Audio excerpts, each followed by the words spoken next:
Hello everyone, welcome to Moli রান্নাঘরে আপনাদের সবাইকে ওয়েলকাম জানাচ্ছি। আশা করছি আপনারা সবাই খুব ভালো আছেন এবং সুস্থ আছেন। বন্ধুরা, আজকের আমি আপনাদের জন্য নিয়ে এসেছি নিরামিষ আলুর দমের রেসিপি। কোনো রকম পেঁয়াজ রসুন ছাড়া আমি আজকের এই নিরামিষ আলুর দমের রেসিপিটা আপনাদেরকে বানিয়ে দেখাবো। এই রেসিপিটা লুচি, রুটি, পরোটা যা কিছুর সাথে খাবেন না কেন দুর্দান্ত লাগবে। এক কথায় বলা যায় ফাটাফাটি লাগবে খেতে। আমার তো এই রেসিপিটা ভীষণ পছন্দের একটা রেসিপি। তবে আপনাদের কেমন লাগলো অবশ্যই কিন্তু নিচে কমেন্ট বক্সে জানাতে একদমই ভুলবেন না। তো চলুন রেসিপিটা ঝটপট দেখে নিই।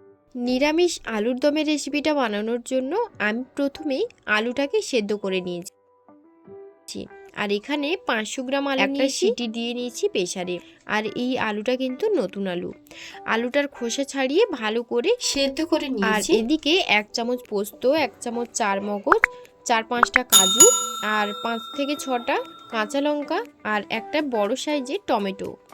তো এই মশলাটাকে আমি মিক্সারে দিয়ে ভালো করে ব্লেন্ড করে নেব।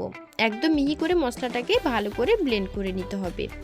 এখানে কিন্তু আর আমি কোনো রকম মশলা আলুর দমের জন্য ব্যবহার করব না। হ্যাঁ, আর এর মধ্যে আমি সামান্য এক টুকরো আদাও দিয়েছিলাম। দিয়ে মশলাটাকে খুব ভালো করে মিক্সারে ব্লেন্ড করে নেব। এবার রান্নাটা করার জন্য প্রথমে আমি এখানে দিয়ে দিচ্ছি সর্ষের তেল। তারপর এর মধ্যে দিয়ে দিচ্ছি চিনিটা আমি এখানে 1/2 চামচের মতন চিনি নিয়েছি। চিনিটা তেলের মধ্যে দিলে আলুর দমের কালারটা কিন্তু সুন্দর আসে। এই যে চিনিটা সাদা দেখছেন, এই চিনিটা যখন একদম কালো হয়ে ফুটে উঠবে তখনই কিন্তু বাদবাকি মশলা এর মধ্যে দিতে হবে। তবেই কালারটা, মানে যে কোনো রান্নার কালার কিন্তু তবেই ভালো আসবে। তো এই যে দেখুন কালারটা, মানে চিনির কালারটা ঠিক এই পর্যায়ে এলে তখন আমি এর মধ্যে দিয়ে দেব 1/2 চামচ হলুদের গুঁড়ো আর 1/2 চামচ কাশ্মীরি লঙ্কার গুঁড়ো। এতে আলুর দমের কালারটা সুন্দর আসবে। তো দেখুন আমি হলুদ আর লঙ্কা গুঁড়োটা দেওয়ার পর ফ্লেমটাকে একদমই লোতে করে দিয়েছি। দেওয়ার পর একটু নাড়াচাড়া দিয়ে নেব। দেওয়ার পর যখন কালারটা চেঞ্জ হয়ে আসবে ঠিক সেই পর্যায়ে আমি যে মশলাটা পেস্ট করে রেখেছিলাম সেটা এর মধ্যে দিয়ে দিচ্ছি।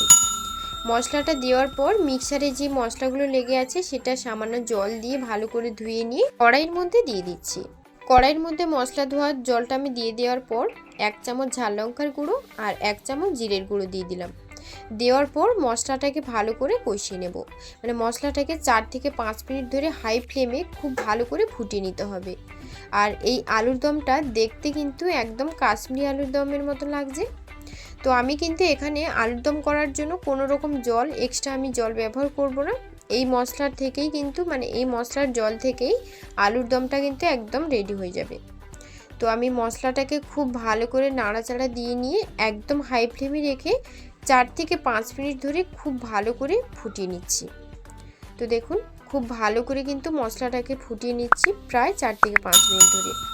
আর ফ্লেমটাকে কিন্তু একদমই মিডিয়াম টু লোতে করা যাবে না, আর অনবরত কিন্তু এটাকে নাড়াচাড়া করতে হবে যেহেতু এর মধ্যে কাজু দেওয়া আছে। তো দেখুন খুব ভালো করে ফুটিয়ে নিচ্ছি। তো খুব ভালো করে ফুটিয়ে নেওয়ার পর এর মধ্যে আমি দিয়ে দিচ্ছি বেশ কিছুটা পরিমাণে কড়াইশুঁটি। প্রায় এখানে 200 গ্রামের মতন কড়াইশুঁটি ছাড়িয়ে রেখেছিলাম। তো কড়াইশুঁটিটা দিয়ে দিলাম। দেওয়ার পর আবারও একটু ভালো করে নাড়াচাড়া দিয়ে নেব। 2 থেকে 3 মিনিট পর এখন আমি এর মধ্যে দিয়ে দেব 1 চামচের মতন হলুদের গুঁড়ো আর স্বাদ মতো লবণ। লবণটা দেওয়া হয়ে গেলে আগে থেকে সেদ্ধ করে রাখা আলুগুলো এর মধ্যে দিয়ে দিচ্ছি। আর মশলাটাকে কিন্তু খুব ভালো করে আগে থেকে ফুটিয়ে নিয়েছিলাম। এবার আমি এর মধ্যে আলুগুলো দিয়ে দিচ্ছি। আলুটা দেওয়ার পর ফ্লেমটাকে কিন্তু একদমই মিডিয়াম টু লোতে করে দিতে হবে। সব আলু দেওয়া হয়ে গেলে ফ্লেমটাকে একদমই মিডিয়ামে করে দিয়েছি। করে দেওয়ার পর একটু নাড়াচাড়া দিয়ে নিয়ে এটাকে আমি ঢাকা দিয়ে ওই প্রায় 15 থেকে 20 মিনিটের জন্য আমি ঢাকা দিয়ে রেখে দেব। আর এই সময় কিন্তু ফ্লেমটাকে একদমই লোতে রাখতে হবে, মানে যতটা সম্ভব লোতে রাখা যায় ঠিক ততটাই লোতে একদমই রাখতে হবে।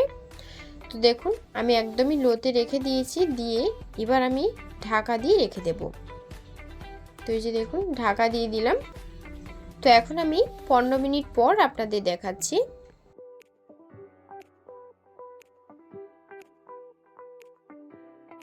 15 মিনিট পর ঢাকনা খোলার পর আপনারা নিজেরাই দেখতে পাচ্ছেন যে আলুর দমের কালারটা ঠিক কতটা সুন্দর এসেছে।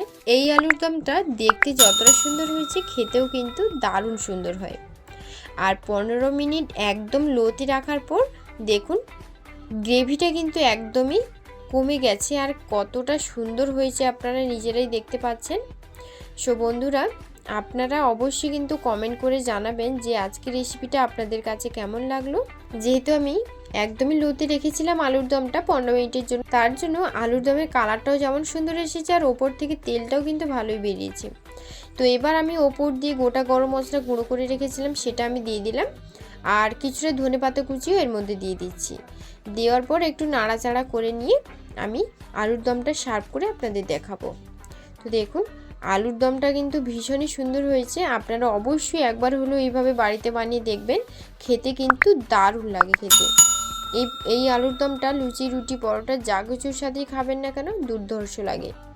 তো আলুর দম তো আমার একদম রেডি। এবার আপনাদের সার্ভ করে নিয়ে তারপর দেখাচ্ছি।